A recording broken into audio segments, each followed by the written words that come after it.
मूर्छित मानवता का संचित हट हूं मैं, बचाओ शंकर दरकता जोशीमठ हूं मैं।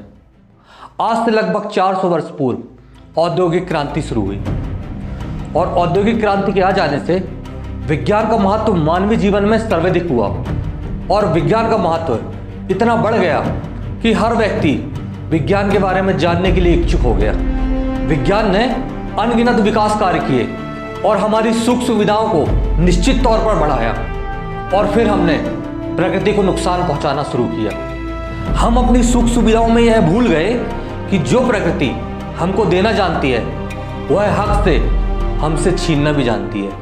इसका जीता जागता उदाहरण है पूरा उत्तराखंड और जोशीमठ।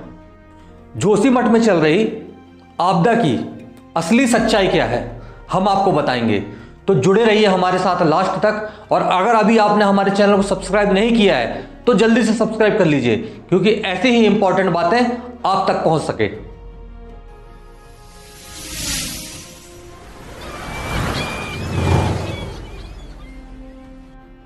जोशीमठ या ज्योतिमठ भारत के उत्तराखंड राज्य के चमोली जिले में स्थित एक नगर है, जहां हिंदुओं का प्रसिद्ध ज्योतिषपीठ स्थित है।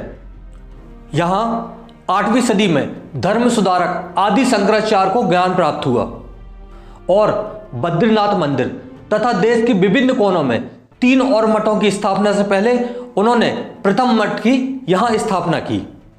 2011 की जनगणना के अनुसार यहां पर लगभग 3800 परिवार की बस्ती है और यहां की जनसंख्या लगभग 16,000 है। जोशीमठ हिमालय की निचली पर्वत श्रेणियों पर बसा हुआ है। अगर आपको जोशीमठ के धंसने का कारण जानना है तो हमको इतिहास में लगभग 200 मिलियन वर्ष पीछे जाना होगा, जब संपूर्ण भूखंड अर्थात भूमि एक स्थान पे थी और संपूर्ण जल दूसरे स्थान पे। इन दोनों के बारे में जियोलॉजिस्ट अल्फ्रेड वेगनर बताते हैं कि जो भूखंड वाला हिस्सा था उसको पैंजिया बोला जाता था और जो जल वाला मतलब पानी वाला हिस्सा था उसको पैंथालॉसा बोला जाता था। लगभग 1500 मिलियन वर्ष पूर्व कॉन्टिनेंटल ड्राफ्ट अर्थात महाद्वीपीय विस्थापन प्रारंभ हुआ और भूखंड 2 भागों में विभाजित हुआ, जिसमें एक का नाम लॉरेशिया प्लेट और एक का नाम गोंडवाना लैंड के नाम से जाना जाने लगा, जिसमें इंडो ऑस्ट्रेलिया, अफ्रीका, अटलांटिका और साउथ अमेरिका जुड़ा हुआ था। समय बदलता गया और कॉन्टिनेंटल ड्राफ्ट प्रोसेस चलती गई। उसी समय इंडियन प्लेट और लॉरेशिया प्लेट के बीच एक पतला सा समुद्र हुआ करता था, जिसे हम तैतीस सागर के नाम से जानते हैं। तैतीस सागर को याद रखिएगा, क्योंकि इस समुद्र के सेंडिमेंट से ही हिमालय और जोशीमठ का निर्माण हुआ है। समय का चक्र आगे बढ़ा।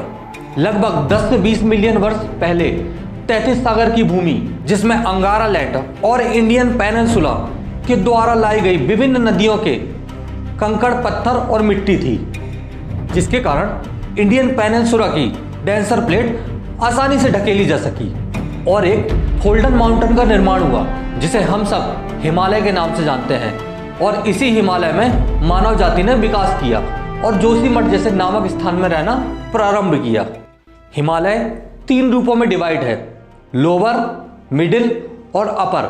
जो लोअर भाग है वहीं पे जोशीमठ बना हुआ है, जो कि हिंदू आस्था का मुख्य केंद्र है, जहां गुरु आदि शंकराचार्य ने मठों का निर्माण किया है और अपने ज्ञान के प्रकाश से समुच्च भारत को प्रकाशित किया।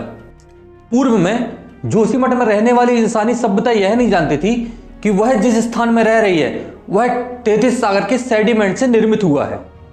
यह तब पता चला जब मानव सभ्यता में विकास हुआ और पत्थरों के बारे में जानना आसान हुआ।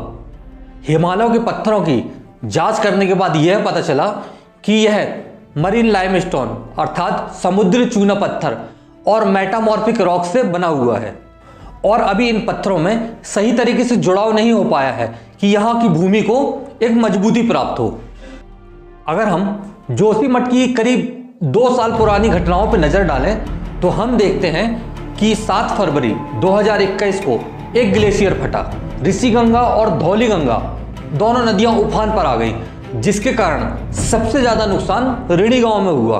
लगभग 31 लोग मारे गए और 165 लोग लापता हो गए।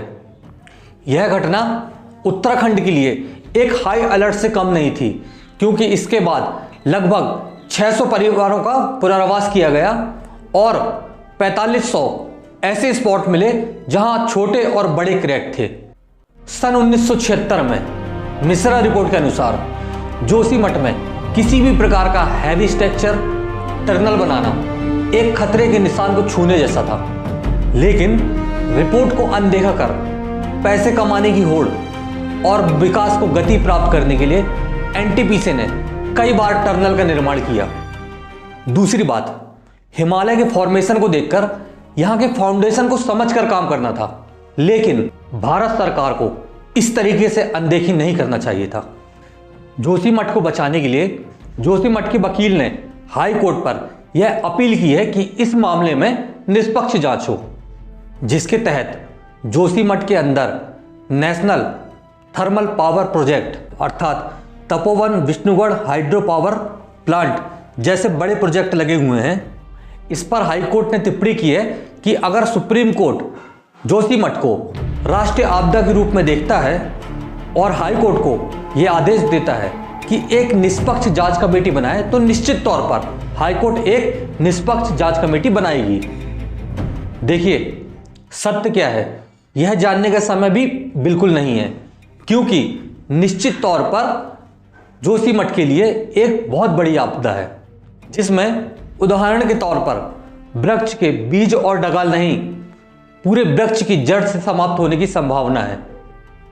इसी कारण से भारत सरकार से हमारा यह निवेदन है कि 21वीं सदी के सभी इक्विपमेंट यूज करके जल्दी से जल्दी रिपोर्ट तैयार करें और एक उचित निर्णय लें, जिसमें जोशीमठ में पुनः वास हो सके या फिर वहां के लोगों का उचित पुनर्वास हो सके।